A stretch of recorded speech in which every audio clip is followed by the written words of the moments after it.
रास्ते कहीं नहीं जाते साहब, जाना आपको ही पड़ेगा। कार वाले से बोलकर रघु वापस अपनी कार ठीक करने लगा। कार वाले का परिवार को बड़ा अजीब लगा। तभी वो कार वाला बोला, अरे भाई इतना उखड़ क्यों रहे हो? रात का अंधेरा है, अनजान शहर, अनजान हाईवे, रास्ता नहीं मालूम था तो पूछ लिया। देखिए एक काम करिए, यहाँ से 5 किलोमीटर दूर एक होटल है, आप वहाँ चले जाइए और सुबह होते ही निकल जाइएगा। रघु की बात सुन कार वाला बोला, अच्छा चलता हूँ भाई, अगर आपको कहीं लिफ्ट दे दूँ क्या? इस पर रघु बोला, नहीं नहीं, मेरी गाड़ी हमेशा ख़राब होती रहती है और मैं हमेशा इसे ठीक करता रहता हूँ। कार वाले की पत्नी उससे कहती है, सुनिए आप यहाँ से चलिए, मुझे ये आदमी सही नहीं लगता, पता नहीं कब से अजीब अजीब बातें कर रहा है। कार वाला अपनी गाड़ी लेकर चल देता है और रघु उन सबको जाते हुए देखकर हंसने लगता है।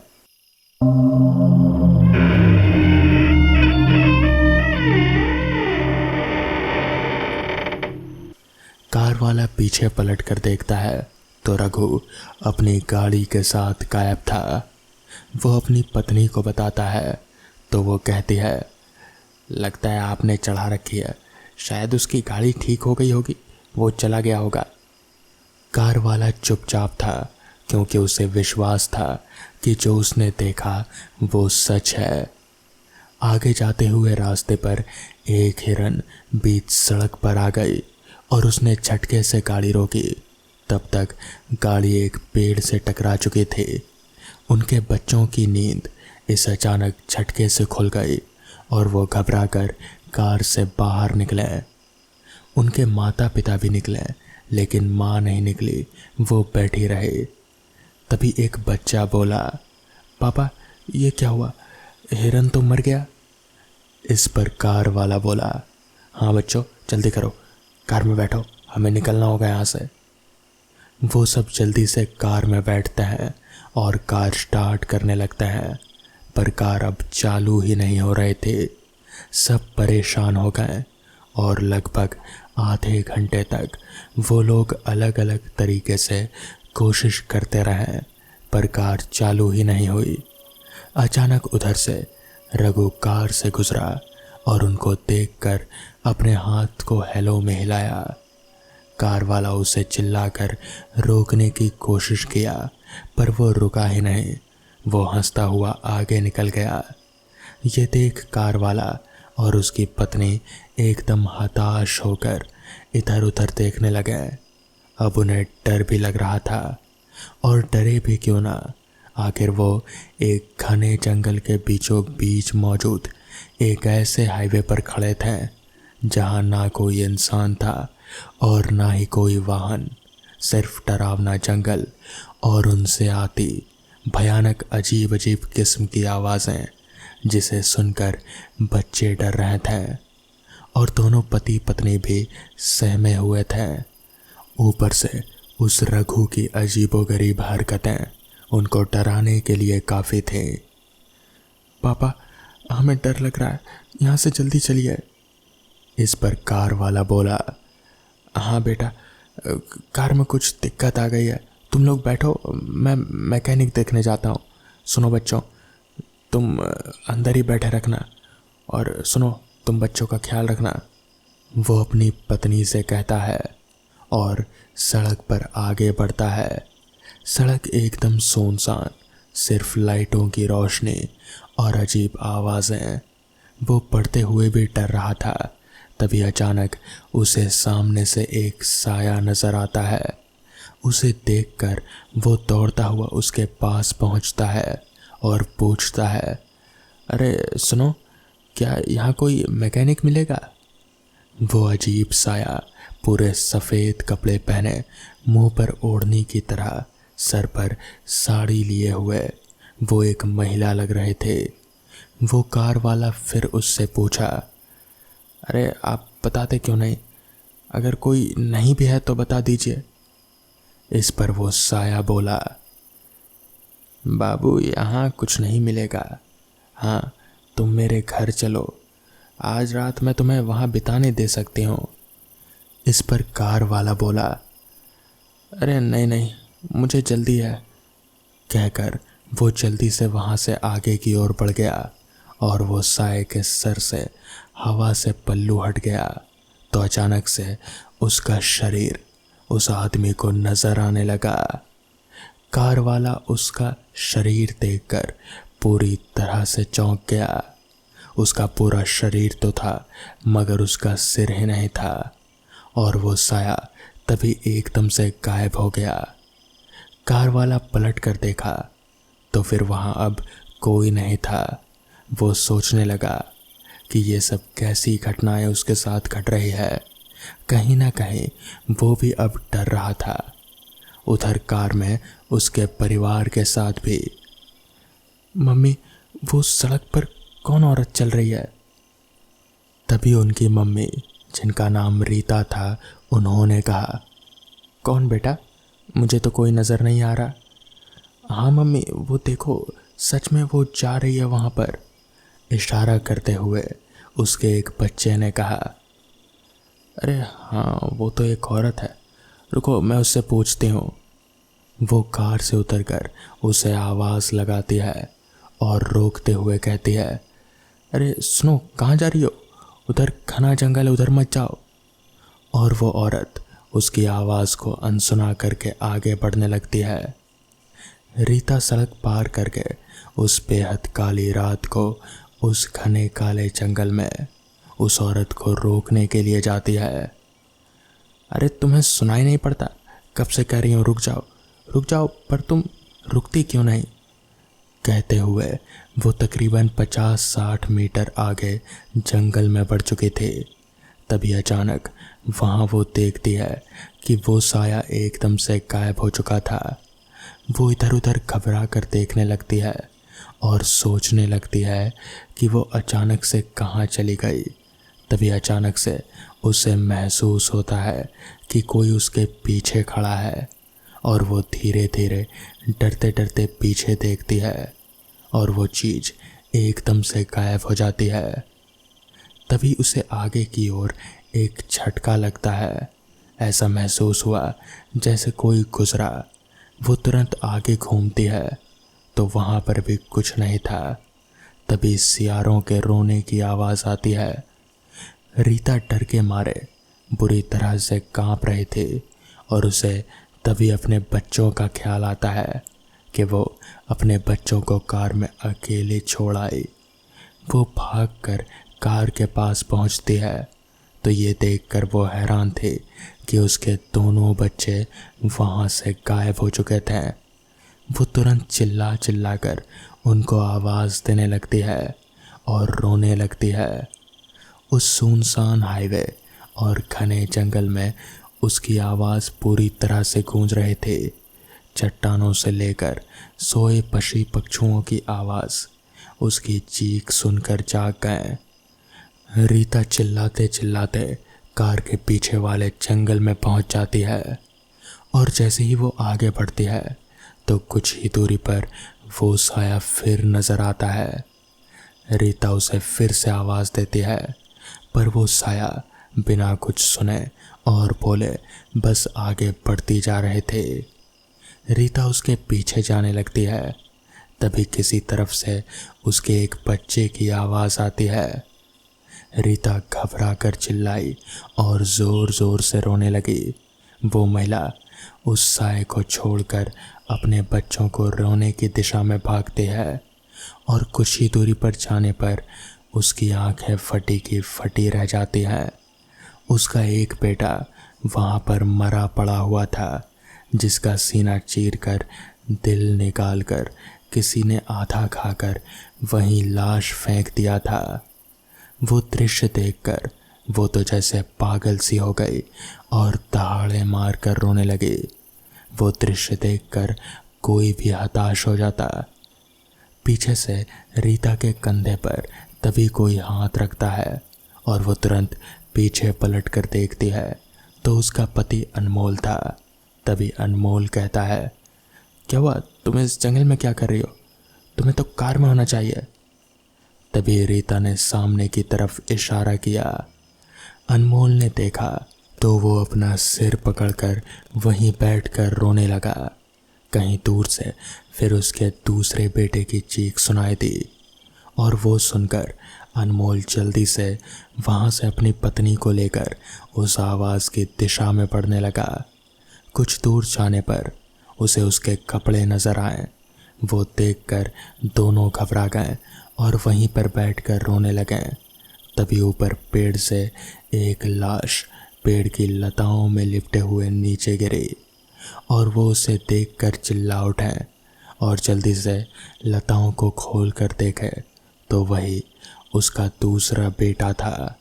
वो भी मारा जा चुका था और उसकी हालत भी बिल्कुल पहले वाले बेटे की तरह हो गई थी। दोनों पति पत्नी एकदम डरकर और घबराकर बेतहाशा भागने लगे। तभी पत्नी का पैर एक पत्थर से टकराया और वो गिर पड़ी। तभी उसके गले में एक फंदा आकर फंसा और वो ऊपर हवा में उठने लगी। अनमोल चिल्लाया मगर कोई फायदा नहीं हुआ। आसपास कोई नजर नहीं आ रहा था। तब तक उसकी पत्नी भी दम तोड़ चुके थे और फंदा ढीला होकर नीचे गिर गया। उसका पति उसकी सांसें देखता है मगर वो तब तक मारी जा चुकी थी। तभी उसे उसके पीछे किसी के होने की आहट होती है। अनमोल घबराया हुआ पागलों की तरह भागने लगता है। वो भागते हुए अपने कार के पास पहुंचता है तो वो साया उसके पीछे वहां कार तक आ जाता है। उसे देखकर वो फिर सड़क की ओर भागता है और जैसे ही सड़क के बीचों बीच पहुंचता है उसे एक बहुत ही बड़ी सी गाड़ी उड़ाते हुए आगे चली जाती है। वो गाड़ी किसी और की नहीं बल्कि रघु की ही थी जो इनसे शुरुआत में मिला था। तभी रघु के चेहरे पर एक रहस्यमय मुस्कान उभरती है और रघु अपने आप से ही कहता है, पता नहीं कहाँ कहाँ से आ जाते हैं यहाँ पर मरने के लिए। और फिर कुछ ही दूर आगे जाकर रघु समेत वो गाड़ी हवा में जैसे गायब सी हो गई, जैसे पहले वहाँ वो थी ही नहीं। तो दोस्तों, ये थी आज की पहली कहानी। तो चलिए बढ़ते हैं आज की दूसरी कहानी की ओर। आवाज़ श्यामलाल के ठीक सामने से ही आ रहे थे। श्यामलाल टॉर्च से रोशनी करके देखता है कि कौन व्यक्ति इतनी रात गए इतनी सर्दी में रात में बाहर घूम रहा है। अरे भाई, कौन है वहाँ पर? और इतनी रात को बाहर कौन घूम रहा है? श्यामलाल टॉर्च से उस आदमी की तरफ रोशनी करता है। उस आदमी ने काला कोट, सर पर हैट और हाथ में ब्रीफ केस ले रखा था। देखने में कोई मुसाफिर लगता था। उम्र 40 से ज़्यादा नहीं होगी। वो श्यामलाल को देखकर उसकी तरफ तेजी से आता है। अरे भैया, मैं अल्बर्ट यहाँ सेक्टर 7 में रहता हूँ। बाहर से आया था, रात की ट्रेन थी, अभी घर पहुँचा ही था कि देखा कि चाबी जेब में है ही नहीं। मुझे अच्छी तरह याद है, ट्रेन से उतरने से पहले मैंने चाबी को अच्छे से चेक किया था और टैक्सी में बैठते समय भी चाबी मेरे पास ही थी। पता नहीं कहाँ चली गई, बस उसी को खोज रहा हूँ और फिर यहाँ पहुँचा। यहाँ कौन सा सेक्टर है भाई साहब? वो आदमी हाँफते हुए श्यामलाल को अपनी समस्या बताता है। अरे भाई, आराम से, पहले अच्छे से सांस ले लो, इतनी जल्दी भी क्या है? क्या बताया तुमने? कहाँ रहते हो तुम, कौन से सेक्टर में? श्यामलाल ने पूछा। जी, मैं सेक्टर 7 में रहता हूँ। आप यहाँ पर चौकीदार हैं? मैंने आपको आज पहली बार देखा है। क्या? सेक्टर 7? ये क्या कह रहे हो? मैं यहाँ 1 हफ्ते से चौकीदारी कर रहा हूँ। मुझे तो बताया गया था कि यहाँ पर सिर्फ 6 ही सेक्टर हैं और जहाँ तुम खड़े हो वो 6ठा सेक्टर है। यहाँ 7वां सेक्टर कहाँ से आ गया? अरे भैया, इस कॉलोनी में 7 सेक्टर है, क्या आपको नहीं पता? और क्या ये 6 सेक्टर है? काफ़ी बदला बदला सा लग रहा है। हो सकता है अंधेरे की वजह से पहचान में नहीं आ रहा हो। खैर, अभी मुझे मदद की ज़रूरत थी और आप इस वक्त मेरी मदद कर सकते हैं मेरे घर की चाबी ढूंढने में। मुझे शक है कि चाबी इसी कॉलोनी के आसपास ही गुमी है। अच्छा, चलो ढूंढते हैं तुम्हारे घर की चाबी। रात में एक अनजान मुसाफिर की मदद करना तो मेरा फ़र्ज़ है। पहले ये बताओ कि तुम रेलवे स्टेशन से यहाँ तक पैदल ही आए हो या फिर टैक्सी में आए थे? श्यामलाल ने अल्बर्ट से पूछा। भैया, मैं रेलवे स्टेशन से टैक्सी करके चौराहे तक पहुँचा। टैक्सी वाले ने चौराहे तक ही छोड़ा क्योंकि कॉलोनी के अंदर जाने तक वो काफ़ी ज़्यादा किराया मांग रहा था। तो मैंने चौराहे तक टैक्सी की और उसके बाद मैं पास ही के चर्च पर गया वहाँ प्रार्थना करने। ओह हाँ, हो सकता है कि चर्च पर चाबी रह गई हो, अल्बर्ट ने उत्साहपूर्वक कहा। तो फिर बात ख़त्म हो गई ना। चलो चर्च चलते हैं। वैसे भी इस कॉलोनी में आसपास कोई चर्च है नहीं। तुम कौन से चर्च की बात कर रहे हो? खैर, इस समय तुम्हारी मदद करना मेरा फ़र्ज़ है। चलो चलकर ढूंढते हैं तुम्हारी चाबी। फिर वो आदमी जिसका नाम अल्बर्ट बताता है श्यामलाल को चर्च की तरफ ले जाता है। आसपास कोई चर्च नज़र नहीं आ रहा था, मगर श्यामलाल ने जब थोड़ा और कदम आगे बढ़ाए तो फिर वो लोग एक चर्च में पहुंचते हैं। श्यामलाल हैरान रह जाता है। क्या बात है, इतना बड़ा चर्च! ये तो मैं पहली बार देख रहा हूँ। इससे पहले मैंने कभी भी इस इलाके के आसपास कोई चर्च नहीं देखा था।